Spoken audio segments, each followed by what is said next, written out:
Assalamualaikum warahmatullahi wabarakatuh.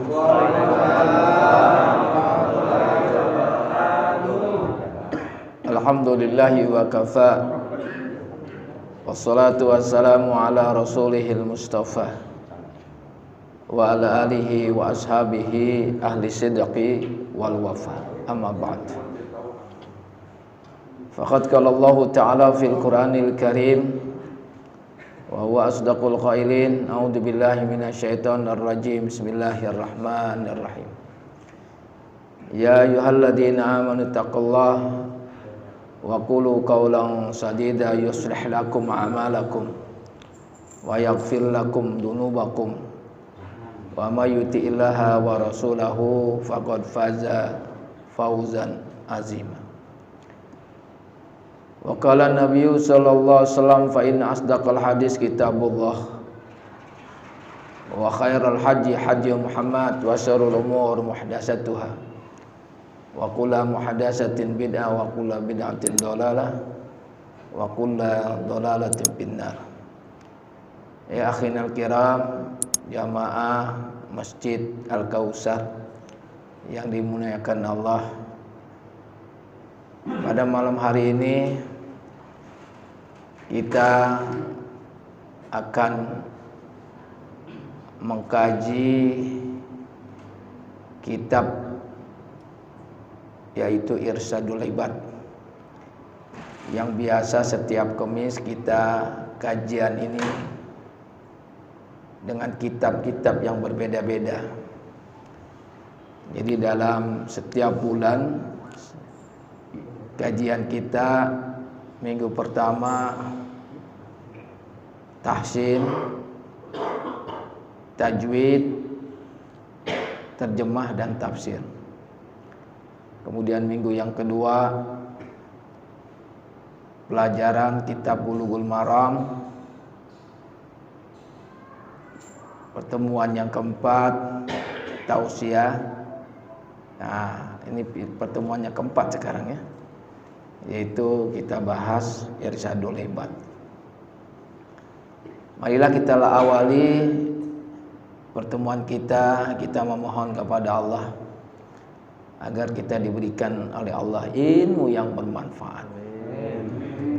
Sebagaimana Rasul mengajarkan dalam satu doanya, Allahumma inna na'udzubika min ilmin la yanfa wa min qalbin la yahsha wa min du'ain la yusma wa min nafsin la tashba. Ya Allah, kami berlindung kepada Engkau, kami memohon kepada Engkau, yaitu ilmu yang bermanfaat. Jadi dengan kita ilmu yang bermanfaat, insya Allah akan mengantarkan kita untuk mudah taat melaksanakan perintah Allah dan menjauhkan dari pada larangannya. Kata ulama, yang dimaksud dengan ilmu yang bermanfaat adalah ilmu yang mengalir. Jadi walaupun kita telah meninggal dunia, pahalanya terus mengalir dengan kita diberikan oleh Allah ilmu yang bermanfaat. Dan kita sama-sama selalu memohon kepada Allah melalui suratul Fatihah, kita hadiahkan kepada hati kita masing-masing, berharap kepada Allah agar hati kita diberikan cahaya ilmu, nur. Karena kalau hati kita baik, maka semua tubuh kita akan menjadi baik. Tapi bila hati kita buruk, maka seluruh tubuh kita akan buruk. Jadi hatilah yang akan mengendalikan amalan-amalan kita baik atau buruk. Maka minta kepada Allah agar hati kita diberikan oleh Allah cahaya akan kebaikan sehingga seluruh tubuh kita menjadi baik. Kita baca suratul Fatihah. Kemudian Fatihah juga kita memohon kepada Allah, kepada orang tua kita yang kadang-kadang kita karena sibuk dengan dunia, sampai kita lupa mendoakan orang tua, lupa ziarah. Kadang sampai ada orang bertahun-tahun gak ziarah, sampai akhirnya kuburannya hilang karena jarang ziarahi. Oleh karena itu marilah kita jangan lupa terus mendoakan orang tua kita, agar kita sebagai anak yang soleh, pahalanya Allah berikan kepada orang tua kita. Ala hadhihi niyah wa ala kunyatin salihah wa idha hadratin nabil mustafa sayyidina wa habibina wa syafi'ina wa maulana Muhammad wa ala alihi wa azwajihi wa dzurriyyatihi biwasilah suratul Fatihah. Al-Fatihah. A'udzu billahi minasy syaithanir rajim. Bismillahirrahmanirrahim. Alhamdulillahi rabbil alamin. Ar-Rahmanir Rahim. Maliki yaumiddin. Iyyaka na'budu wa iyyaka nasta'in. Ihdinas siratal mustaqim. Siratal ladzina an'amta 'alaihim ghairil maghdubi 'alaihim waladdallin. Amin. Ya, yang saya hormati Bapak RW, Bapak DKM, Bapak RT, para ustadz, para sepuh, tokoh masyarakat, wabil khusus jamaah Masjid Al-Kautsar, dan alhamdulillah jamaah Masjid Al-Kautsar juga dihadiri oleh jamaah dari Masjid Al-Muttaqin, jamaah dari Masjid Al-Abrar, jamaah dari Masjid Al-Falaq, jamaah dari Masjid Al-Muttaqin, dan yang tidak bisa saya sebutkan satu persatu. Baiklah saudara sekalian, kemarin kita sudah membahas tentang keutamaan tentang ilmu. Langsung kita masuk kepada, setelah bab ilmu kita masuk kepada bab tentang wudhu ya. Jadi kita sampaikan ini hadisnya yang berkenaan dengan wudhu. Saya bacakan redaksi atau matan daripada ini hadis. An Abi Hurairah radhiyallahu anhu qala Rasulullah sallallahu alaihi wasallam la yaqbalullahu salata ahadikum idza ahdasa hatta yatawadda. Rawahu Bukhari wa Muslim. An Abi Hurairah radhiyallahu anhu qala, hadis dari Abu Hurairah semoga Allah ridho kepadanya, berkata Abu Hurairah, qala Rasulullah sallallahu alaihi wasallam, bersabda Rasulullah sallallahu alaihi wasallam, la yaqbalullahu, tidaklah menerima Allah, solata, solat, ahadikum, salah seorang kamu, idza ahdasa, apabila ia berhadas, hatta, sehingga yatawaddoa, dia berwudu. Jadi saya ulang ya, terjemahan daripada hadis Abu Hurairah.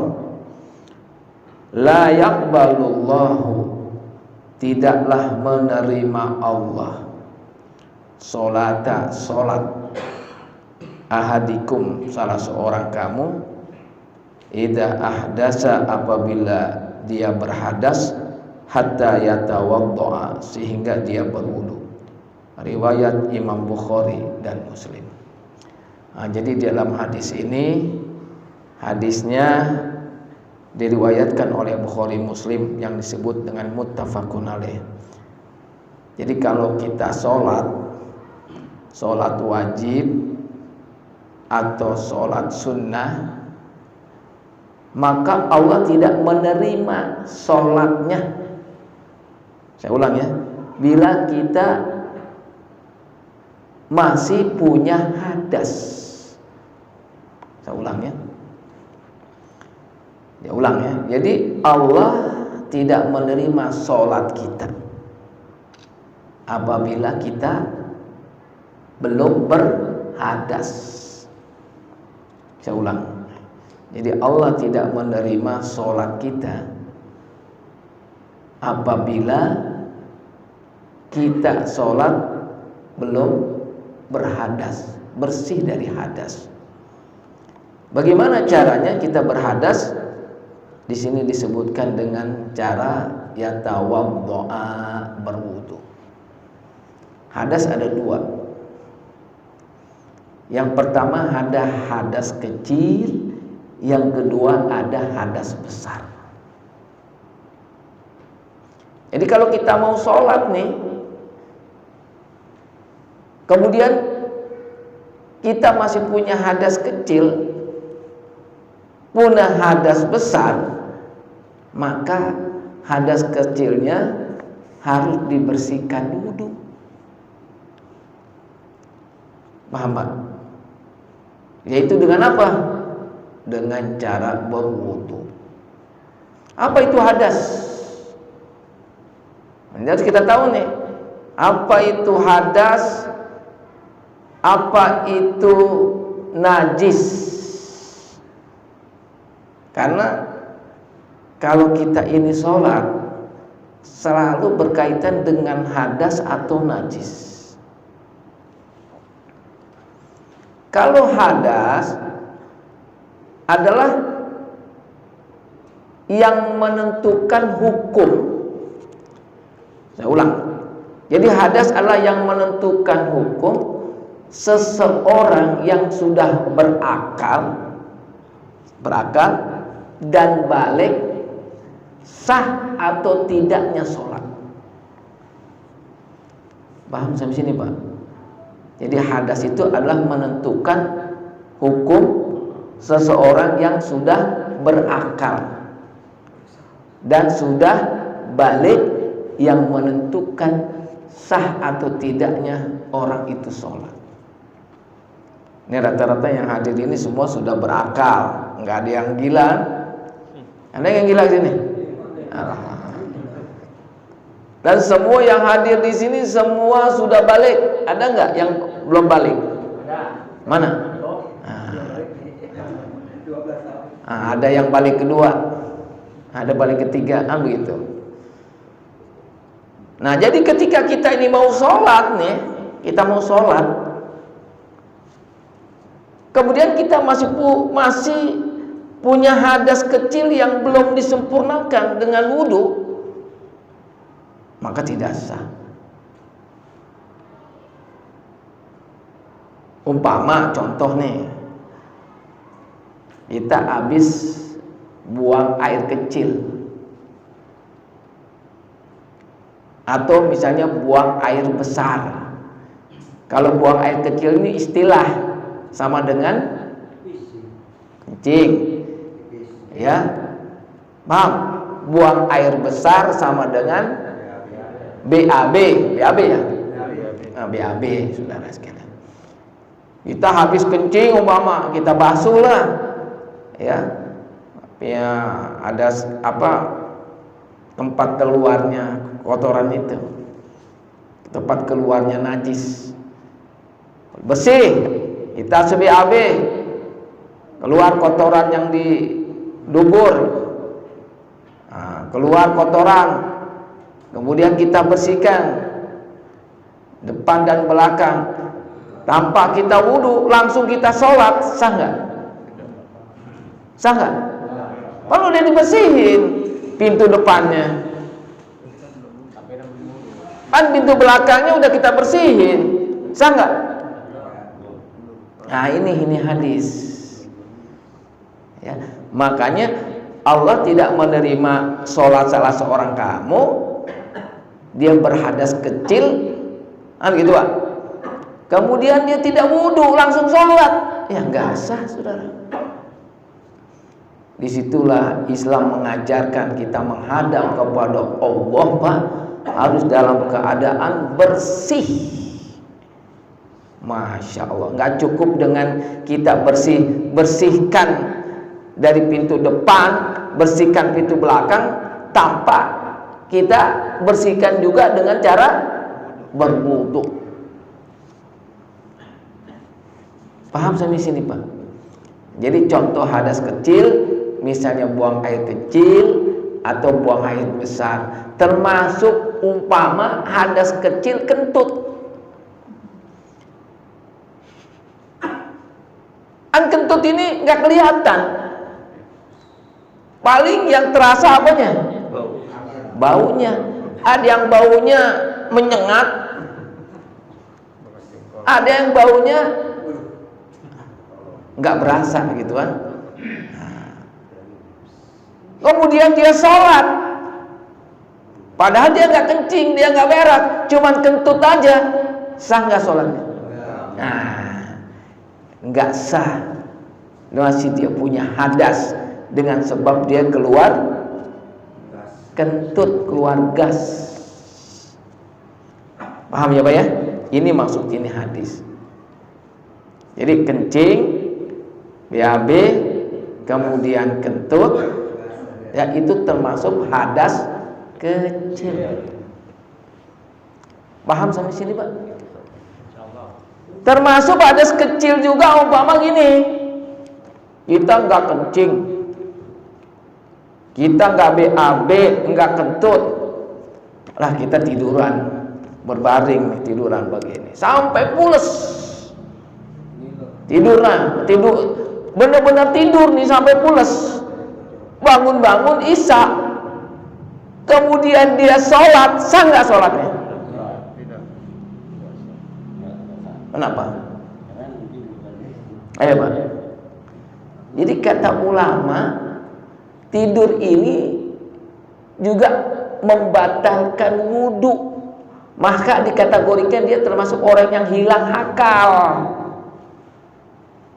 masih dalam keadaan, walaupun dia dalam keadaan wudu tidurnya. Paham, Pak ya? Tidurnya berbaring. Kalau orang berbaring kan tidur nggak ingat, maka dia harus berwudu. Sama seperti dia punya hadas kecil, bukan hadas besar. Paham sampai sini, Pak? Contoh lagi umpama, kalau misalnya Pak RW itu contoh lagi tidur begini, duduk nih, dengerin pengajian, nggak kencing, nggak BAB, nggak kentut, dia tidur pulas sampai ngorok lagi. Dibangunin, Pak RW bangun, udah isya, batal nggak? Batal nggak? Batal nggak? Nah ini Pak, saya ingin jelaskan sama Bapak nih. Kalau tidur nih, Pak, lagi posisi duduk nih, ininya nggak berubah pantatnya, dia nggak perlu lagi wudu, tidak batal. Walaupun dia ngorok ya. Walaupun tidurnya kedengeran satu kampung ngoroknya, karena posisi duduknya nggak berubah. Tapi kalau tidur berbaring, batal. Hampir semua ulama, kalau orang tidur berbaring, pasti dia sadar atau tidak sadar, pasti berubah posisi. Kecuali tidur begini nih, umpama nih, kan saya bilang tidur begini. Begitu dia begini, tidur pulas, ya, bergeser tempat duduknya nih, umpama gini, begini, bergeser tuh, maka dikiaskan seperti dia tidur dalam keadaan berbaring, harus dia wudu. Paham sampai sini, Pak ya? Nah, dalam keadaan dia berhadas, harus dia dalam keadaan wudu.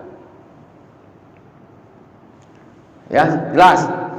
Contoh lagi, dia tidak pipis, tidak berak, umpamanya tidak kentut. Kalau tadi kan tidur, tiba-tiba saudara sekalian orang ini hilang akalnya. Umpama pingsan Pak. Anda beda dia orang umpama pingsan. Tadinya dia waktu itu kebanyakan apa dia makan apa ya? Ya. Maka kata ulama dia pingsan batal wudunya, harus wudu dia. Gitu saudara. Nah, itu dikategorikan sebagai hadas kecil. Nah, sedangkan hadas besar, apa hadas besar? Saya contohkan begini hadas besar. Ustadz awak malam habis tidur malam. Kemudian dia mimpi ketemu bidadari. Masya Allah.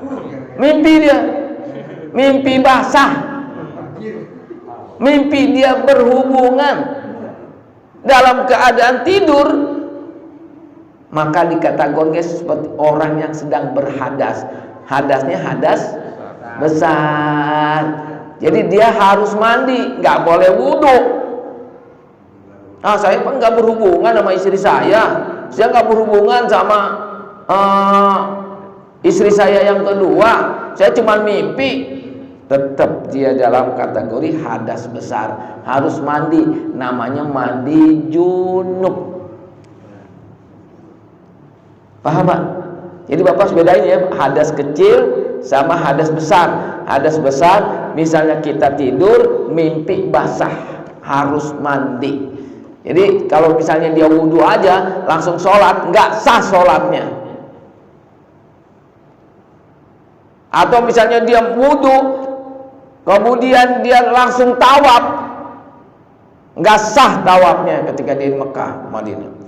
Atau misalnya dia masih mandi junub langsung dia baca Quran, maka tidak dapat pahala dia daripada Qurannya. Paham sampai sini Pak? Ya. Nah, kalau tidur aja mimpi basah, bagaimana dalam keadaan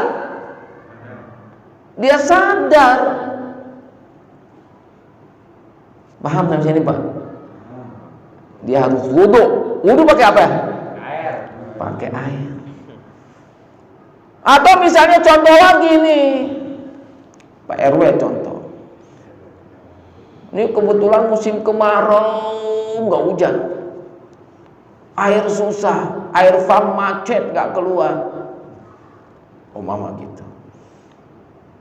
Kemudian tiba-tiba Pak RW mau buang hajat. Aduh nggak ada air, pakai tisu. Boleh? Kan nggak ada air. Ya, dulu zaman Nabi bukan tisu, pakai batu. Begitu, pakai daun-daun kering. Pipis mau dibersihin nggak ada, pakai tisu. Datang waktu sholat, langsung sholat, sah nggak? Kan nggak ada air, nggak bisa wudhu. Tayamum pengganti daripada wudhu. Jadi Allah tidak menerima sholat salah seorang kamu ketika berhadas kalau misalnya tidak ada air dengan wudhu, dengan tayamum Pak. Udah tahu kan cara tayamum? Letakkan tangan di tembok, di pasir yang ada debu, usap muka, kemudian telapak tangan. Islam memberikan kemudahan luar biasa. Atau misalnya contoh lagi, Pak RT nih mampir ke Cirebon, ke rumah saya, ya gituan, Masya Allah. Sampai di Cirebon tidur mimpi basah karena melihat goyang-goyangan yang orang yang lagi dangdutan itu, sampai terbawa mimpi. Umpama, Masya Allah, contoh, ya orang ke Cirebon kan dilihat Cirebon dengan terkenal dengan dangdutannya, terbawa mimpi basah. Begitu dia bangun Pak, mau mandi nggak ada air. Pas ada waktu sholat subuh, langsung sholat aja, sah nggak? Enggak. Kenapa? Air nggak ada, pakai apa dia? Tayamum. Tayamumnya gimana? Bukan guling-gulingan di pasir. Iya nggak? Sama, tayamumnya muka dan telapak tangan. Iya. Mandi junub kan nggak ada air. Nggak ada air tadi ceritanya saya bilang nih. Ada air cukup cuman buat ngopi. Kalau di laut susah ya orang. Atau contoh lagi yang gampang gini, Pak RT contoh lagi nih, contoh nih. Ini kaitannya dengan layak balullahu sholat ahadikum idza ahdatha hatta yatawaddoa. Ini kaitannya dengan ini baru satu hadis saya bahas. Contoh lagi gini. Ya. Misalnya saya contohkan Pak ini Bos Darwis contohnya. Ya contoh mama. Dia di rumah sendirilah, nggak usah di perjalanan. Mimpi dia. Padahal dia punya isi, tapi dia mimpi. Umpama, ada nggak orang sakit mimpi? Ada dia mimpi. Ketika mimpi itu mau mandi menggigil. Batuk-batuk pilek. Kenapa? Omikron. Kan katanya ciri-cirinya kata Pak RT bilang ciri kini Omikron tadi apa? Menggigil, batuk, pilek, persendian kayak mau pada celopot. Begitu katanya. Betul sih? Ada anak-anak kan di sini? Coba. Misalnya nih kata Pak RW gitu katanya. Karena ada tetangga Pak RW yang udah kena begitu berasanya katanya. Sholat nggak boleh ditinggalin. Datang waktu subuh. Bagaimana caranya coba saudara sekalian?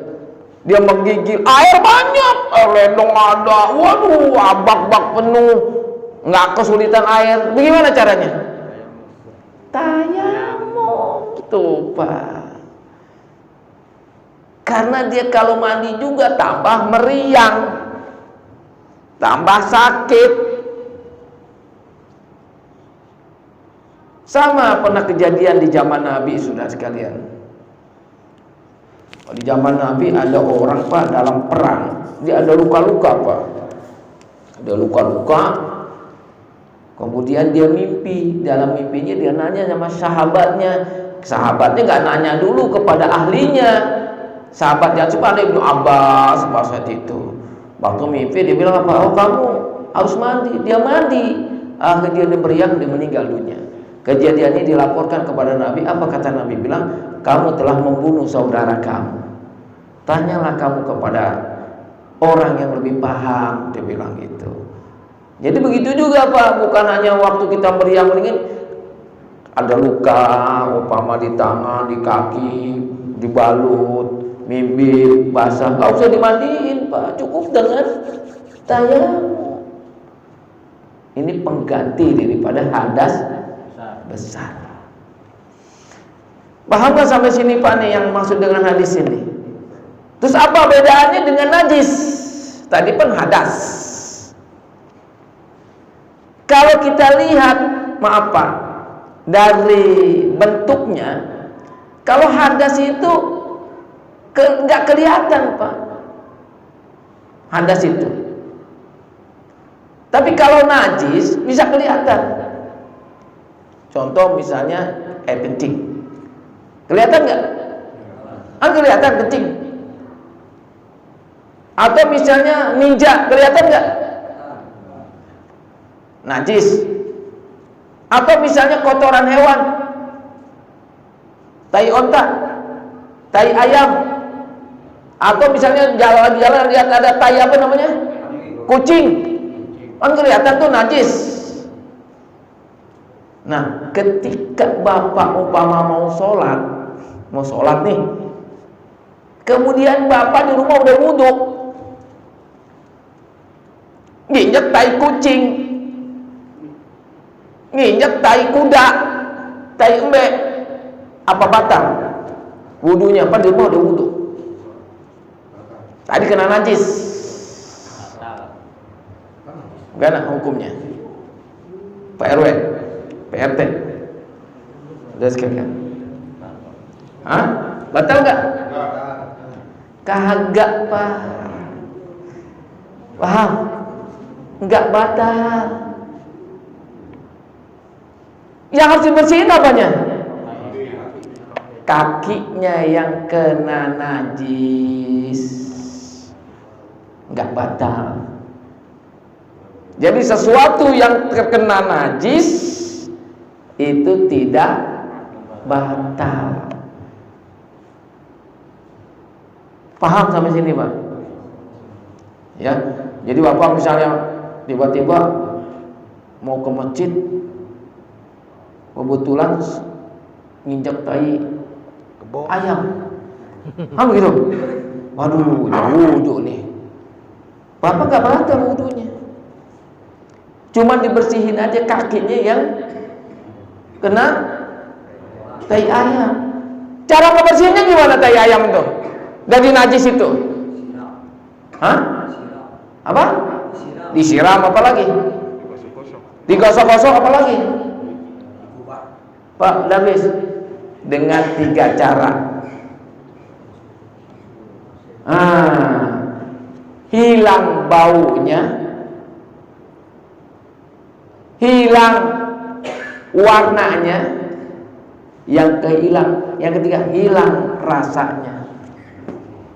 Makanya Pak kalau kaki kayak kena tai kotok, Pak kecium, masih bau tai kotok, belum bersih tuh najisnya. Cuman jangan dijilat. Jangan. Ya. Jelas ya? Jangan, makanya sekarang Pak teknologi udah canggih. Kalau di zaman Nabi katanya hilang warnanya. Nah, kalau tai ayam warnanya apa sih? Tai manusia warnanya apa? Masih berwarna umpama. Ya hilang tuh warnanya. Masih bau nggak? Bau, harus hilang, belum bersih tuh najisnya. Rasanya? Nggak tahu rasanya apa. Ya, kalau zaman sekarang begitu kayak sabun, kan begitu, buat hilangin bau-baunya gitu.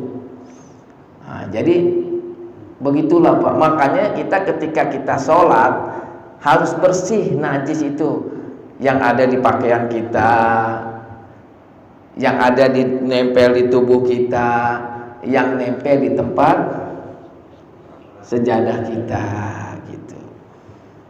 Terus najis dibagi 3. Yang pertama najis muhaffafah, yang kedua najis mutawassithah, yang ketiga najis mukhaladhah. Apa najis muhaffafah? Najis yang ringan. Apa itu najis mutawassithah? Najis yang sedang, pertengahan. Yang ketiga najis mukhaladhah, najis yang berat. Tapi ada ulama ada tambahan juga nih. Ada hadis ainiyah. Yang keenam ada hadis hukum najis namanya hukmiyah. Jadi ada 5. Tadi apa?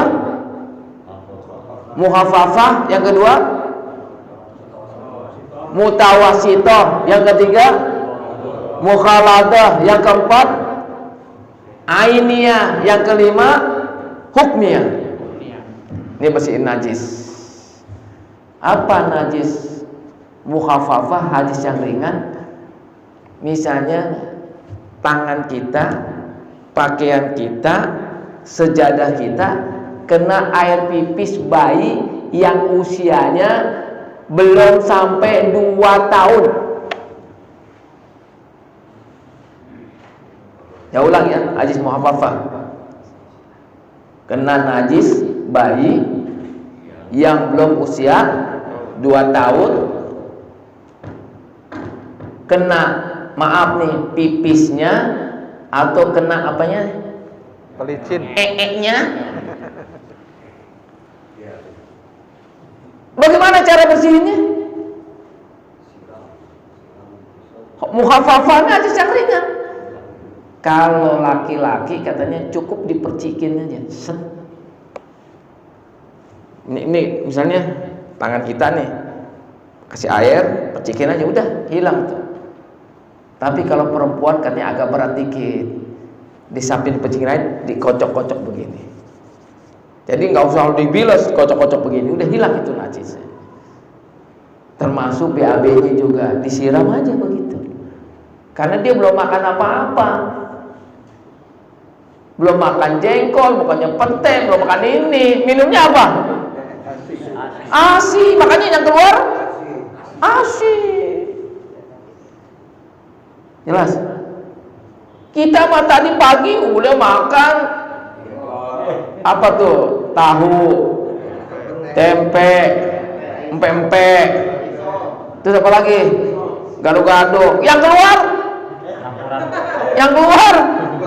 Oh, makanya kalau kita nih yang sudah dewasa, makanya maksudnya najis mutawasito, najis pertengahan. Kalau kena, lihat dulu bau apa enggak tuh bajunya.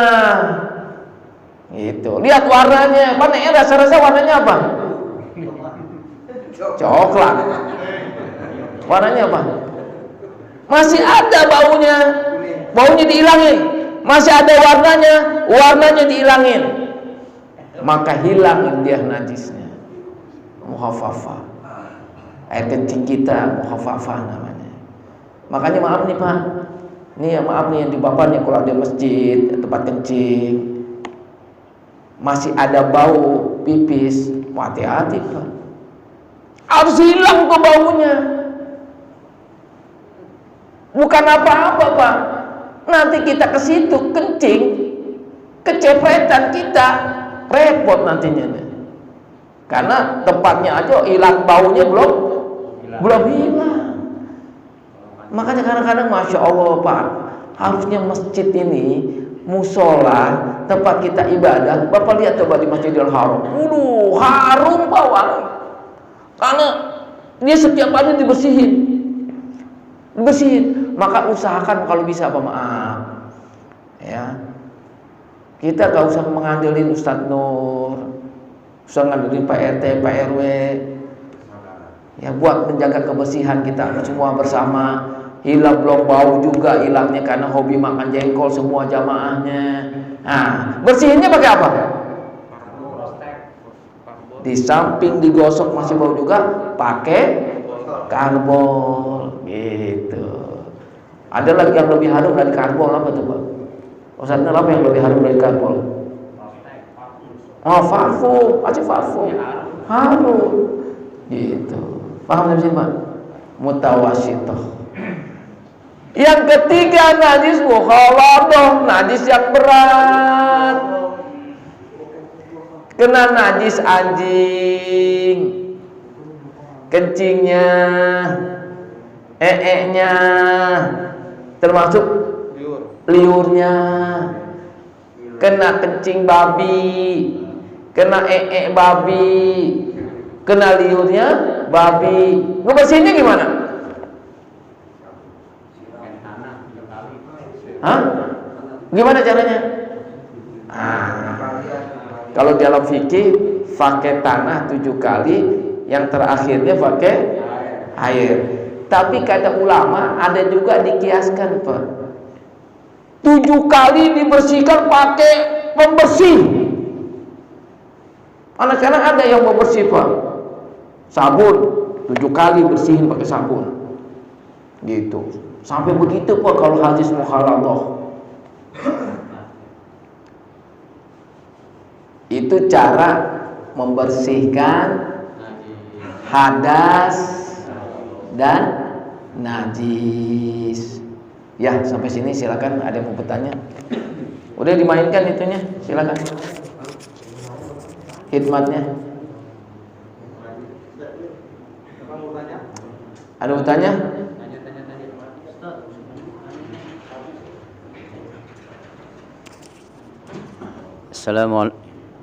Assalamualaikum warahmatullahi wabarakatuh. Ustadz, saya mau nanya ini, kita lagi sholat lalu kita menahan kentut atau bagaimana gitu, batal apa enggak gitu? Pak, saudara sekalian, Kalau kita umpama mau sholat,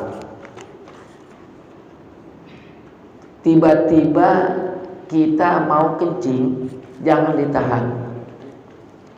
Jadi kata ulama, kalau kita sholat menahan kencing, itu jadi sholat kita makruh. Jadi bagusnya batalin sholat kita walaupun kita dalam takbiratul ula, maka kencing nggak boleh ditahan. Jadi sholatnya hilang khusyuknya. Yang kedua, kentut. Nah, kentut ini kita lihat lagi Pak, kita di sop yang keberapa? Kalau kita udah di sop yang pertama, belakang pun banyak sop-sop nih. Tiba-tiba kita begitu takbir mau kentut, paham? Ini ada dua pendapat. Kalau ada pintu tempat bisa keluar, batalin kentutnya, tempat pintu keluar. Makanya apa? Biasanya satu masjid itu ada pintu darurat buat keluar depan imam. Paham ya? Ah gitu. Kalau nggak ada pintu buat tempat keluar, kayak masjid mana tuh Amutakin, ini ada pintu buat keluar Pak. Ini ada. Nah, atau masjid-masjid yang lain umpama gitu, itu boleh ditahan. Ya, tapi itu makruh, tidak membatalkan sholat. Nah, nggak batal. Nahan kentut nggak batal, nahan kencing nggak batal, gitu. Tapi bagusnya kalau kita ada bisa tempat keluar, selesaikan dulu hajatnya, kencingnya atau kentutnya, supaya kita sholatnya khusyuk. Ya. Jelas ya, Ustaz Wahid ya? Ya, ada lagi tanya? Ada? Ya. Assalamualaikum. Waalaikumsalam warahmatullahi wabarakatuh. Maaf Pak Ustadz, itu kadang-kadang kan kita udah berhubungan intim ya. Cara mandi hadas besarnya itu apakah ambil air wudhu, ambil air buat mandi hadas besar itu kah? Apakah dari ember, apakah air dari keran gitu? Yang bagusnya itu air dari mana itu, Pak Ustadz? Ya, gini. Kalau mandi hadas besar itu tertibnya, sunnahnya itu pertama kita bersihin dulu tempat keluar kita, jimanya bersihin. Terus kita juga kalau kencing bersihin kencingnya, kalau kita berak bersihin. Tuh. Terus yang kedua wudhu, harus wudhu Pak. Ini tertibnya, tertib hadas besarnya dulu ya. Tertib hadas besar. Ini adab urutannya. Jadi bersihin dulu pintu depan, pintu belakang, kemudian wudhu. Nah kemudian yang ketiga, basuh kepala 3 kali. Di dalam hati niat hadas besar. Kemudian sebelah kanan, sebelah kiri. Kalau Bapak menyentuh umpama kemaluan, ulang lagi wudhunya. Tapi kalau Bapak nggak menyentuh kemaluan, Bapak nggak usah wudhu lagi, karena tadi sudah diawali dengan wudhu. Nah, terus gimana bagusnya air tempat kita mandi? Kalau misalnya air itu di ember, umpama, kemudian ember itu tidak kemasukan benda-benda najis, boleh. Di bak, seandainya tidak kemasukan benda najis, boleh. Pilih aja mau di bak atau di ember, atau pakai shower. Ada shower sekarang itu boleh. Itu asal airnya tidak kemasukan barang najis. Nah, jadi begitu. Mau di ember boleh, di bak boleh, pakai shower juga, atau langsung di kolam renang di rumah ada, langsung nyemplung juga nggak apa-apa. Ya. Atau di waduk nih pada air nih, langsung nyemplung aja, langsung basah sempurna itu. Nah, makanya kalau bisa di rumah punya shower gitu. Ada habis punya shower nggak? Nah, pakai shower ya. Nah, kita yang kontrak mah paling gak ember, kayak bapak nih kontrak paling ember kan. Ya, ini kalau barangkali yang dapat saya sampaikan, insyaallah mudah-mudahan kita bisa mengamalkannya. Subhanallah wa bihamdihi, subhanakallahumma wa bihamdika, asyhadu an la ilaha illa anta. Assalamualaikum warahmatullahi wabarakatuh.